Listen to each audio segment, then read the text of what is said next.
Hi angels, hi my loves, it's LV Lux Girl back again with another video. So in today's video I have a different type of content video for you guys.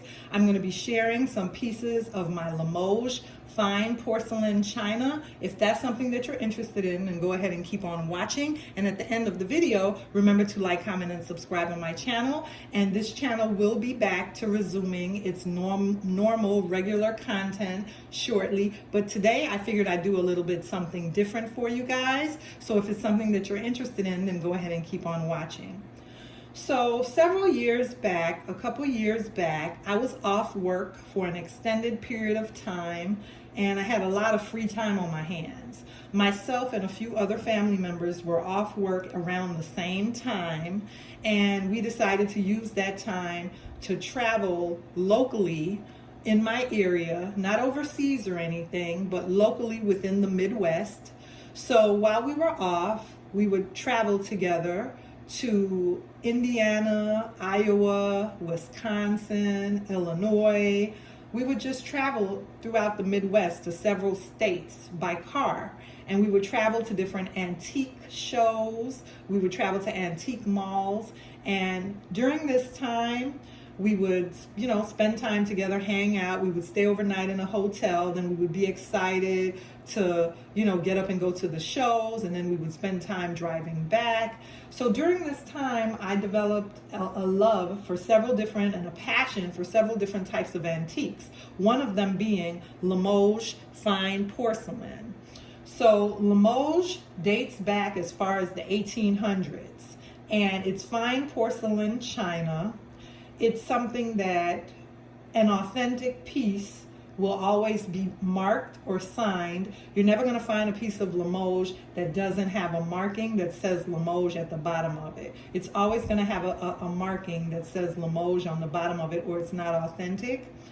The pieces particularly that drew my attention were the pieces that were borderlined in gold. It has a gold border. So what I have here is an antique Limoges dresser box. I'm going to turn it this way so you can see the beauty of it.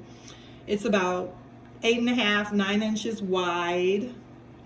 It's hand painted with this rose floral design, and it's bordered in gold. And that's what I mean when I say it's bordered in gold.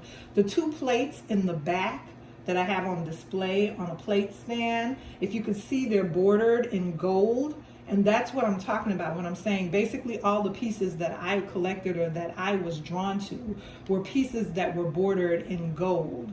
This right here is a very large pitcher. It's called a Tankard.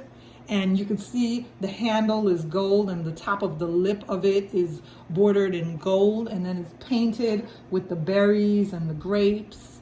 So the pieces that I were attracted to, they're all hand painted, but they would have the very pretty, beautiful coloring with the flowers and different things and the fruit and the leaves, and they were all bordered in gold. So this is what the interior of the dresser box looks like. And this is what the marking on the bottom of the dresser box looks like. It's going to say Limoges, France on it. I don't know if my camera is going to pick it up where you can read it, but that's what it says. It says Limoges, France. And Limoges is spelled Limoges, and it's pronounced Limoges. It's French, I think. It's French China, and so the S is silent, even though it's spelled Limoges. It's not pronounced with the S at the end of it. It's just Limoges. And so this is what the dresser box looked like. And you could display the dresser box on your table as a centerpiece on your dresser. You could put potpourri in it. You could put candy in it. You could use it for whatever you want. These are basically collectible pieces that are for display. Now they do make Limoges fine china for dining, like a dinnerware set. However, these pieces are decorative pieces that would be used on display, in your curio or on your buffet stand, just to display the beauty of them. So also, these are charger plates, like I stated, with these two gentlemen on them.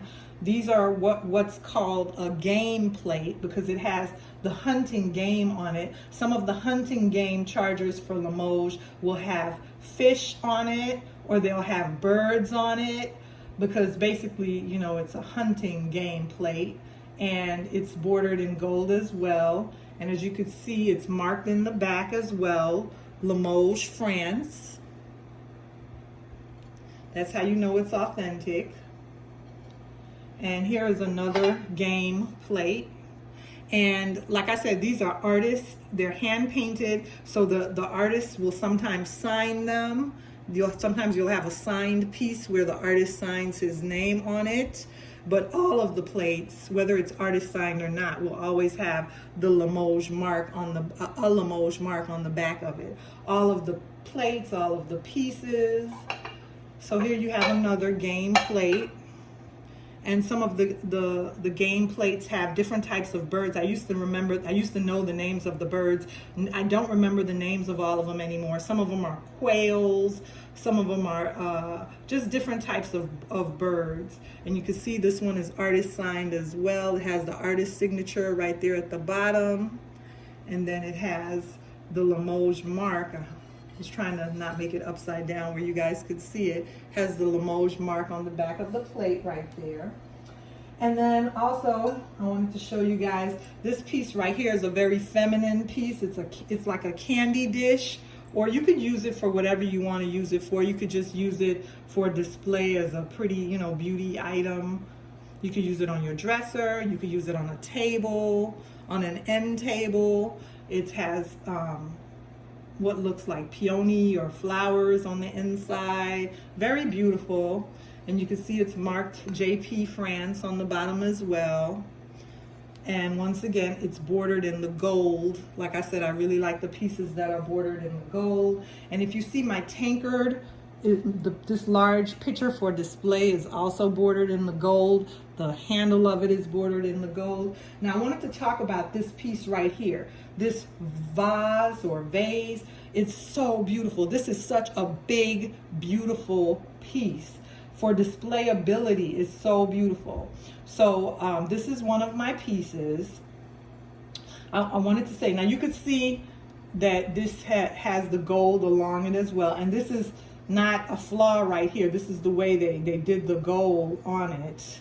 It's just, you know, gold all the way around. That's just the way they made it. On this side right here, for some reason, they showed that's the way the flower, they chose to focus on the flower, the leaf of the flower, the petal of the flower goes all the way into the gold. So they didn't go over the gold with that. The artist painted the flower all the way on the gold on this part of the lip or the lid of it. And it's a beautiful, beautiful vase or vase piece.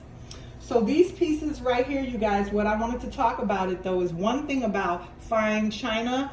You know, you want to make sure that you get pieces that are in good condition, because if they have a crack or a chip or anything, that devalues them. If you try to resell them on the resale market, or if you pass them down to your kids, or at some point you may decide that you might want to part with a piece and you may have to sell it.